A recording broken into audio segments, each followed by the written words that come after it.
Good morning बच्चों, कैसे हैं आप सभी। हमें आशा है कि आप सभी पूर्ण रूप से स्वस्थ होंगे। बच्चों, आज हम आपको लिंग के बारे में बताने जा रहे हैं। तो बच्चों, जैसे कि लिंग क्या होती है। लिंग का मतलब बच्चों होता है पहचान या चिन्ह। किसी शब्द के द्वारा ही हम किसी की पहचान करते हैं कि ये स्त्री है या पुरुष। तो इसी सब मतलब कि लिंग का आपने पढ़ा, लिंग का मतलब होता है चिन्ह या पहचान। किसी शब्द के द्वारा ही हम ये जान पाते हैं कि ये स्त्री है या पुरुष है। जैसे कि हम कभी कभी जो है देखते नहीं हैं, कोई कहता है कि वह आ रही है, तो हम वो आ रही है शब्द से ही हमें पता चल जाता है कि ये स्त्री है कि पुरुष है। वह आ रहा है, तो इस शब्द से हमको पता चल जाता है कि यह स्त्री है या पुरुष। तो बच्चों, जैसे रही है स्त्री जाति के लिए प्रयोग करते हैं। गाय आ रही है, तो हमें पता चल जाता है कि गाय आ रही है, यानी गाय स्त्रीलिंग है। आ रही है, इससे हमें पता चल जाता है कि गाय जो है स्त्रीलिंग है। बैल आ रहा है, इससे हमें पता चल जाता है कि बैल जो है वो पुल्लिंग है।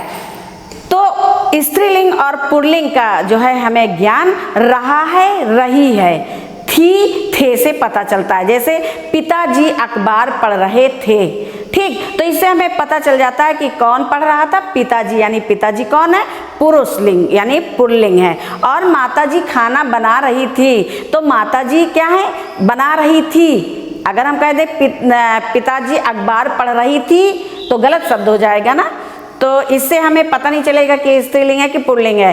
तो जो पुरुष जाति है उसके लिए हम थे का, था का प्रयोग, जैसे मेरा भाई आ रहा था, तो पता चल जाता है कि था का प्रयोग जो है पुल्लिंग के लिए किया जाता है, पुरुष वर्ग के लिए किया जाता है। और मेरी माताजी आ रही थी, मेरी माताजी आ रही हैं, तो हैं और थी, रही हैं का प्रयोग हम स्त्रीलिंग के लिए करते हैं। और रहा है, मेरा भाई गेंद खेल रहा है, तो रहा है जहाँ पे आता है वहाँ पे समझ लो यहाँ पे पुल्लिंग है, यानी पुरुष वर्ग के लिए कहा जाता है। तो बच्चों, हम आपको आज जो है लिंग के बारे में बताने जा रहे हैं। अभी हमने बताया भी कि संज्ञा के जिस रूप से, यानी संज्ञा का मतलब होता है किसी का नाम, तो हम किसी का नाम ही लेके तो बताएंगे, या नाम की जगह हम सर्वनाम, जैसे हमने कहा मीरा आ रही है, अगर हमने मीरा नहीं कहा, हमने कह दिया वह आ रही है, तो हमने संज्ञा की जगह पे सर्वनाम का प्रयोग किया। लेकिन संज्ञा और सर्वनाम के रूप से उसके स्त्री या पुरुष होने का पता चलता है। जैसे संज्ञा, यानी संज्ञा में हमने कहा मीरा आ रही है, और हमने कहा कि रमेश आ रहा है, तो ये संज्ञा के शब्द तो हैं, रमेश, मीरा, सुरेश, महेश, ये जो भी नाम है ये क्या है, संज्ञा है। तो हम कहते हैं आ रही है, तो कौन आ रहा है भाई, हम किसी का नाम लेंगे तभी तो पता चलेगा कौन आ रहा है। तो संज्ञा शब्द के साथ ही हमें स्त्रीलिंग और पुल्लिंग का पता चलता है। लिंग शब्द का अर्थ है चिन्ह या पहचान, यानी जिस चिन्ह और पहचान लिंग से हम पहचानते हैं, यानी कि हम ये पहचानते हैं कि ये पुरुष वर्ग है कि या स्त्री वर्ग है। जैसे बच्चों यहाँ पे हमने कुछ वाक्य लिखे हैं। जैसे लिखा है, सूरज चमक रहा है, नदी बह रही है, उसमें मछली तैर रही है, माया किताब पढ़ रही है, शिवम पतंग उड़ा रहा है, लड़का खेल रहा है। तो बच्चे, इन शब्दों से हमें पता चलता है कि इसमें कौन स्त्रीलिंग है और कौन पुल्लिंग है। तो जैसे इस वाक्य में जैसे लिखा हुआ है सूरज, क्या लिखा हुआ है, सूरज, सूरज, सूरज तो संज्ञा हो गई, लेकिन इस वाक्य से हमें पता चल रहा है कि रहा है, यानी ये पुरुष है। सूरज चमक रहा है, तो सूरज बच्चों क्या होता है, पुल्लिंग, ठीक। और सूरज चमक रहा है, सूरज पुल्लिंग हो गया।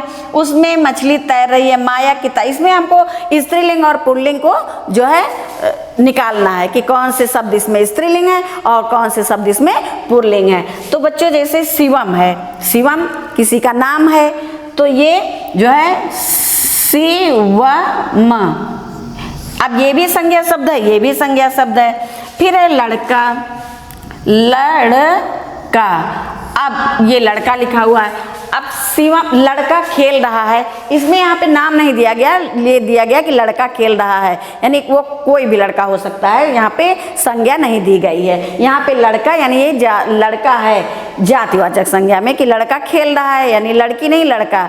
एक मतलब कि जैसे जातिवाचक होता है, व्यक्तिवाचक होता है, तो यहाँ पे लड़का खेल रहा है, ये तो जो है जातिवाचक संज्ञा हो गई, लेकिन इसमें किसी का नाम नहीं है।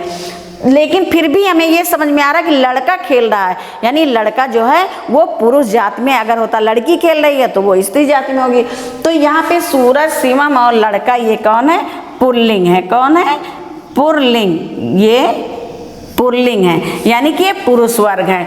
अब इसमें नदी, नदी बह रही है, अगर हम कहें नदी बह रहा है तो ये वाक्य गलत हो जाएगा, क्योंकि नदी स्त्रीलिंग। अगर हम कहें स्त्रीलिंग के साथ अगर हम पुल्लिंग का कोई वाक्य जोड़ते हैं तो वो वाक्य सही नहीं होता। जैसे सूरज चमक रही है, तो अगर हम कहें सूरज चमक रही है तो सूरज स्त्रीलिंग तो है नहीं, वो वाक्य जो है सुनने में और कहने में गलत लगेगा। जैसे हम कहें नदी बह रहा है, तो बच्चों नदी बह रहा है नहीं होता, नदी बह रही है।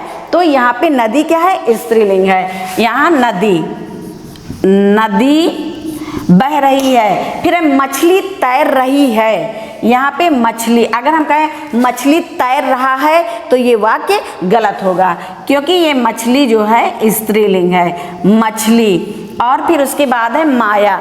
माया जो है ये किसी का नाम है, यानी संज्ञा है, और वो क्या कर रही? किताब पढ़ रही है।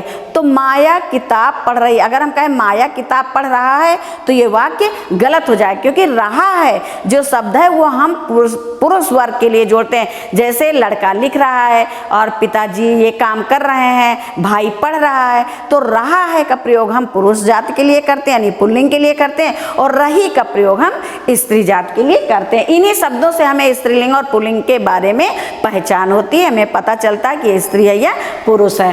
तो मछली है, फिर यहाँ पे है माया, माया, और फिर है, हाँ, तो देखिए यहाँ पे 1 2 3 4 5 6, ये 6 शब्द हैं। इन 6 शब्दों में हमको स्त्रीलिंग और पुल्लिंग को अलग करना है। तो इसमें सूरज, शिवम और लड़का क्या है? पुल्लिंग है, और नदी, नदी और मछली और माया ये क्या है? स्त्रीलिंग है। क्या है? स्त्रीलिंग, स्त्रीलिंग है। अब आपने समझ लिया होगा कि स्त्रीलिंग और पुल्लिंग क्या होता है, यानी कि जो हम पहचान स्त्रीलिंग और पुल्लिंग की पहचान लिंग शब्दों के द्वारा ही करते हैं। अब बच्चों लिंग जो है 2 प्रकार के होते हैं। कितने प्रकार के होते हैं? 2 प्रकार के। ये तो आपने लिंग के बारे में पढ़ा। अब लिंग 2 प्रकार के होते हैं। लिंग कितने प्रकार के होते हैं? 2 प्रकार के। लिंग 2 प्रकार के होते हैं, 2 प्रकार के होते हैं, 2 प्रकार के होते हैं। नंबर 1 पुल्लिंग, नंबर 1 पुल्लिंग, और नंबर 2 स्त्रीलिंग, स्त्रीलिंग। अब बच्चे स्त्रीलिंग और पुल्लिंग हर चीज के साथ है। जैसे आपने पढ़ा कि दुनिया में जितनी भी वस्तुएं हैं सबका कोई ना कोई नाम होता है, इसी प्रकार बच्चों लिंग भी है। लिंग जो है हमारे शरीर में जितने अंग हैं इनमें कुछ स्त्रीलिंग है और कुछ पुल्लिंग है। जैसे आँख, हम कहेंगे आँख दर्द हो रही है, तो इससे हमें पता चलता है कि आँख जो है वो स्त्रीलिंग है। कान में दर्द हो रहा है, कान क्या है? पुल्लिंग है। ठीक, तो जीभ जो है स्त्रीलिंग है, और हमारा पैर जो है वो पुल्लिंग है। इसी तरह शरीर में जितने भी भाग हैं इनमें भी स्त्रीलिंग और पुल्लिंग होते हैं। बच्चों पेड़ होता है, पेड़, एक पेड़ है वो क्या है? एक मतलब एक वृक्ष है, लेकिन इसमें जितने भी भाग हैं, इसके जितने भी अंग हैं उसमें स्त्रीलिंग और पुल्लिंग दोनों होता है। जैसे पेड़, पेड़ तो हो गया पुल्लिंग, पेड़ क्या हो गया? पुल्लिंग, लेकिन उसमें जो पत्ती है वो क्या हो गई? स्त्रीलिंग। डाल स्त्रीलिंग हो गई, क्योंकि डाल गिर गया है नहीं बोलते हैं, डाल गिर गई है। फल, फल जो है वो पुल्लिंग है, लेकिन कली जो है वो स्त्रीलिंग है। इसी प्रकार बच्चों जैसे हमारा ये रूम है, इस रूम में भी कुछ स्त्रीलिंग के शब्द हैं और कुछ पुल्लिंग के हैं। जैसे छत गिर गई है, तो छत क्या है? स्त्रीलिंग है। ठीक। दीवाल पुल्लिंग है, दरवाजा पुल्लिंग है, खिड़की स्त्रीलिंग है। इसी प्रकार बच्चों यातायात के साधन में भी जो है बस चल रही है, बस क्या है, स्त्रीलिंग है। और ट्रक चल रहा है यानी ट्रक जो है पुल्लिंग है। इसी प्रकार बच्चों जो है पक्षियों में भी स्त्रीलिंग पुल्लिंग होते हैं, पशुओं में भी, यानी कि जितनी भी संसार में वस्तुएं हैं सब में स्त्रीलिंग और पुल्लिंग होता है। जैसे हमारे किचन में बहुत सारा सामान होता है, बहुत सारे बर्तन होते हैं, लेकिन बच्चों उन बर्तनों में भी स्त्रीलिंग और पुल्लिंग होता है। जैसे थाली यहाँ रखी है, ठीक। तो थाली क्या होती है, इसी वाक्य के द्वारा हम जानते हैं कि थाली रखी है यानी थाली कौन सा लिंग होगा, स्त्रीलिंग। और लोटा रखा है, लोटा क्या होगा, पुल्लिंग। गिलास रखा है, ठीक है, ये पुल्लिंग होगा। तो इसी प्रकार हमारे किचन में भी जो सामान होता है, जो बर्तन होते हैं, उसमें भी स्त्रीलिंग और पुल्लिंग होता है। इसी प्रकार बच्चों पशुओं में शेर क्या है, पुल्लिंग है, शेरनी स्त्रीलिंग है, गाय स्त्रीलिंग है और बैल पुल्लिंग है, बकरा पुल्लिंग है, बकरी स्त्रीलिंग है। इसी प्रकार बच्चों पक्षियों में जैसे मोर जो है पुल्लिंग है, मोरनी स्त्रीलिंग है। तो इसी प्रकार बच्चों सब चीजों में स्त्रीलिंग और पुल्लिंग होता है। तो आइए हम आपको पुल्लिंग और स्त्रीलिंग के कुछ जो है शब्द बताते हैं कि किस शब्द से कौन सा शब्द स्त्रीलिंग का होता है और कौन सा शब्द पुल्लिंग का होता है। तो पुल्लिंग में बच्चों आपने पढ़ा कि लिंग दो प्रकार के होते हैं, पुल्लिंग और स्त्रीलिंग। तो जैसे लिखा है दादा, ये दादा लिखा है, दादा। अब दादा तो पुल्लिंग है क्योंकि आप कहेंगे दादाजी अखबार पढ़ रहे हैं, दादाजी बाजार गए हैं, दादाजी खाना खा रहे हैं। तो इन शब्दों से हमें पता चलता है कि दादाजी जो है पुल्लिंग है, पुल्लिंग, दादाजी में पुल्लिंग शब्दों का प्रयोग किया गया है।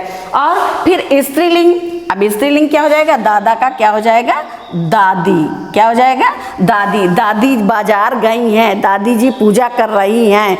तो इस वाक्य से हमें पता चलता है कि दादी जो है ये स्त्रीलिंग है। इसके बाद जैसे पापा है, मम्मी है, चाचा है, चाची है, और आपके घर में जो है जितने भी व्यक्ति होंगे, आपके घर में मान लो 10 व्यक्ति हैं, पूरे 10 व्यक्ति हैं, 10 व्यक्तियों में कुछ स्त्रीलिंग होंगे और कुछ स्त्रियां होंगी और कुछ पुरुष होंगे। जो पुरुष होंगे जैसे दादा हैं, पापा हैं, चाचा हैं, भाई हैं, मामा हैं, नाना हैं, ये सब क्या होंगे, पुल्लिंग। और जैसे दादी हैं, मम्मी हैं, बुआ हैं, मौसी हैं, बहन है, भाभी हैं, ये सब क्या होंगे, स्त्रीलिंग। तो आपने अभी पढ़ा पुल्लिंग और स्त्रीलिंग। यहाँ पे हम और कुछ शब्द आपको बता रहे हैं। जैसे लिखा है लड़का, लड़का, लड़का क्या है, पुल्लिंग है। और लड़की क्या है, लड़की, लड़की क्या है, स्त्रीलिंग है। अब बच्चों इसी प्रकार हम आपको और शब्द बता रहे हैं। जैसे कि नौकर, आपके घर में नौकर होता है, तो जो पुरुष होता है उसको कहते हैं नौकर, नौकर। और जो स्त्री होती